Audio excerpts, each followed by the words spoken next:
दोस्तों नमस्कार, मैं हूं सुरेंद्र नैन और भारत पोस्ट की चुनावी यात्रा में लोकसभा से जुड़ी हर खबर आपको दिखा रहे हैं। और इस वक्त मेरे साथ जननायक जनता पार्टी की हिसार से जो उम्मीदवार हैं नैना सिंह चौटाला वो है। जिस तरीके से आप कहीं न कहीं प्रचार के लिए जा रही हैं, आप गांव-गांव जा रही हैं, शहर-शहर में जा रही हैं, जिस तरीके से महिलाएं आपके स्वागत में गीत गा रही हैं, डांस कर रही हैं, कहीं न कहीं लड्डुओं से आपको तोला जा रहा है, आतिशबाजी हो रही है, जो मोटा-मोटा 5-7 दिन का समय बचा है अभी वोटिंग में, तो किस तरीके का आप माहौल देख पा रही हैं?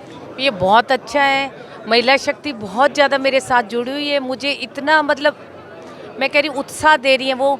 और सबसे ज़्यादा मुझे जब अच्छा लगता है जब 80-80 साल की औरतें आके मेरे को जफ्फी डाल के कहती है कि तू कत्ते ना घबराइए, हम तेरे साथ हैं।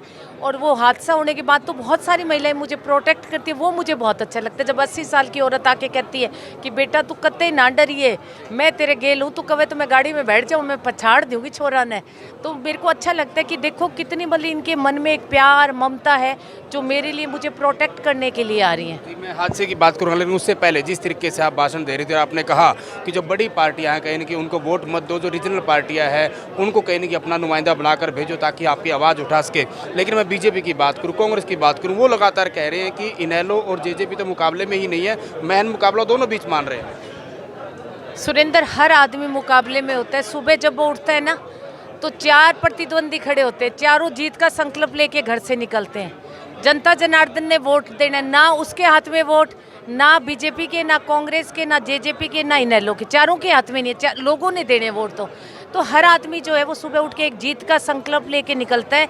और 4 में से जीतना एक नहीं है, चारों को पता है कि एक ही जीत के निकलेगा, बाकी 3 ने तो हारना है। तो जब मैदान में आ जाते हैं ना तो मन के हारे हार है, मन के जीते जीत। तो जीत लेके निकलो, आगे देखा जाएगा जो होएगा वो। अभी कुछ दिन पहले जब आप उचाना में कहीं की प्रचार कर रही थी और आपके काफिले पर जिस तरीके से हमला हुआ, कुछ आपके कार्यकर्ताओं को चोटें भी मारी गई, तो कहीं की दुष्यंत की बात करूँ, दिग्विजय की बात करूँ, सीधा सीधा जेपी पर आरोप लगाया कि ये उसके लोग थे, उन्होंने करवाया। लेकिन जब मैं जयप्रकाश जेपी से बात कर रहा था तो मैंने भी कहा कि कहीं सीधा सीधा आरोप आप पर लग रहा है कि आपने हमला करवाया। तो जयप्रकाश जेपी का कहना है कि अगर जेजेपी मेरे को पुलिसिया कार्रवाई करे और ये साबित करे कि ये करवाया मेरा काम है तो मैं राजनीति छोड़ दूंगा। क्योंकि उनकी जो गाड़ी लेके वो लोग लड़के आए थे ना, बाकी आधे तो मोटरसाइकिल पे थे, एक गाड़ी थी और एक डीजे वाला उनके साथ जो है वो छोटा हाथी जिसको बोलते हैं, उसमें उन्होंने डीजे लगा रखा है। मैं सबसे पहले ये पूछती हूँ कि वो कहते कि हम किसान हैं, कौन सी कोर्ट ने आज किसानों को ये एफिडेविट दे दिया कि आप झंडों के साथ साथ डंडे लेकर भी आओ, बेवजह आप गेट तोड़ो, बेवजह आप महिलाओं पे अटैक करो? सबसे पहली बात तो ये। दूसरा ये कि उसके जेपी के आदमी इसलिए हैं कि उनमें से 3 तो खुद कह रहे हैं कि हम जयप्रकाश के आदमी। गाड़ियों पे अगर मेरी गाड़ी कहीं जाके किसी पे अटैक करेगी, मेरी गाड़ी पे अगर नैना चौटाला के स्टिकर होंगे तो लोग तो मेरे पे उंगलियां उठाएंगे ना, तो इसलिए उन पे उंगली उठाई जा रही है। अच्छा, जिस तरीके से मैं बात करूं जेजेपी के कुछ विधायकों की, जिस तरीके से कहीं वो बगावत कर रहे हैं आपकी पार्टी के साथ, मैं जोगीराम सिंह की बात करूं, देवेंद्र बबली की बात करूं, और भी बहुत सारे विधायक हैं जो कहने की जेजेपी की बजाय बीजेपी के समर्थन में प्रचार करते नजर आ रहे हैं। मैं ज़्यादा तो उनके लिए कुछ नहीं कहूँगी, पर वो ये कहते हैं कि हम जेजेपी के विधायक नहीं है। तो मैं आपके माध्यम से सबसे एक ही बात कहूँगी कि आप इस्तीफा दे दो, क्यों बोझ ढो रहे हो आप जेजेपी का। पर जब भी जहाँ भी जाएंगे ना, चाहे वो कितना ही कुछ कर लो, उनके आगे जो है वो जेजेपी विधायक ही लिखा जाएगा। मैं तो कहती हूँ अगर वो हिम्मत है, सच में उन्होंने दूध पिया तो दे दो, खड़े होके धड़ाधड़ इस्तीफे दो और छोड़ दो पार्टी। पर वो दे भी नहीं रहे।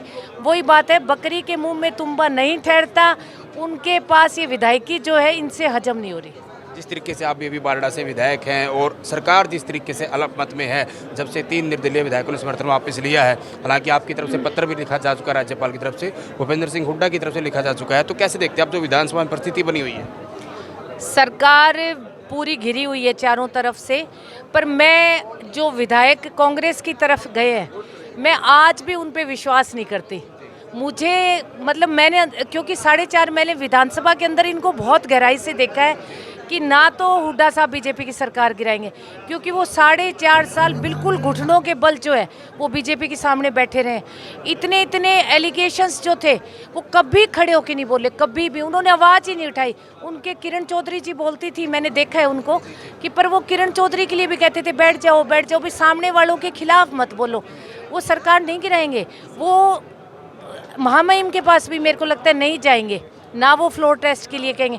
आज उन्हीं की ड्यूटी बनती है, क्योंकि 31 वो जो विधायक है 31 उनके पास है, 3 वो गए, जो 3 गए हैं वो मुझे ये लगता है कि वो कभी भी वापिस आके बीजेपी की गाड़ी में बैठ सकते हैं, कभी भी।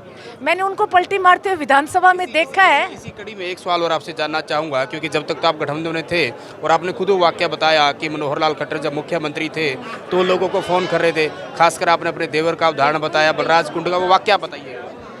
नहीं, मैंने बता दिया, मैंने उसमें इस बात जो है वो खुल के कह दी। मैं बार बार क्या कहूँ, ये बातें एक ही बारी बोली जाती हैं, पर जो सीन हमने अंदर देखे हैं ना, वो पिक्चर हमारे दिमाग में पूरी है कि ये सब झूठ बोलते हैं, ये सब लोगों को बरगलाने का काम करते हैं। ये जो अभय सिंह चौटाला कहता है ना कि मैं मतलब इनके खिलाफ हूँ बीजेपी के, सरेआम सरेंडर किए हुए बैठा है बीजेपी में। जब बात आती है वोट देने की बीजेपी को, तो चीफ मिनिस्टर को एक आदमी खुल के कहते हैं भी मैं आपके साथ हूँ, मैं आपके समर्थन में बाहर जा रहा हूँ। वो कांग्रेस का भी नहीं है, वो बीजेपी का एक नंबर का। और ये बलराज कुंडू जी जो बाहर इतना बोलता है भी मैं बीजेपी का ये कर दूँ, बीजेपी का वो ना करूँ, सरेआम ये सारे के सारे बीजेपी की बी टीम है। ये लोगों को दिखा रहे हैं ताकि अगर हम बीजेपी के खिलाफ बोलेंगे तो जो किसान है वो हमारे लिए शांत रहेंगे। अंतिम सवाल मैम मेरा, आपने जब तक दुष्यंत यहाँ सांसद थे तो वो सारे काम आपने गिनाए, अजीत ओडियम ने गिनाए कि हिसार के लिए उन्होंने क्या कुछ किया, लेकिन हिसार की जनता अगर पहली बार आपको यहाँ मौका देती है, महिला सांसद अगर चुनती है, तो क्या कुछ आपके प्रोजेक्ट है जो प्राथमिक तौर पर यहाँ उनको करना चाहेंगे?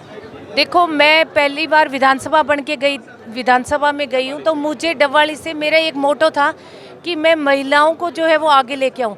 और मैंने पंचायतों में 50% की भागीदारी जो है वो महिलाओं को दिलवाने का काम किया। फिर हमें डिपो दिलवाई, आज महिलाएं जो है वो डिपो चलाती है, सरपंच है। अभी भी अगर हिसार की जनता मुझे लोकसभा में भेजने का काम करती है तो महिलाओं को सशक्त करना, उनकी सुरक्षा की बात करना और उनकी सुरक्षा की बात, शिक्षा की बात करना मेरा जो है वो मेन मुद्दा है।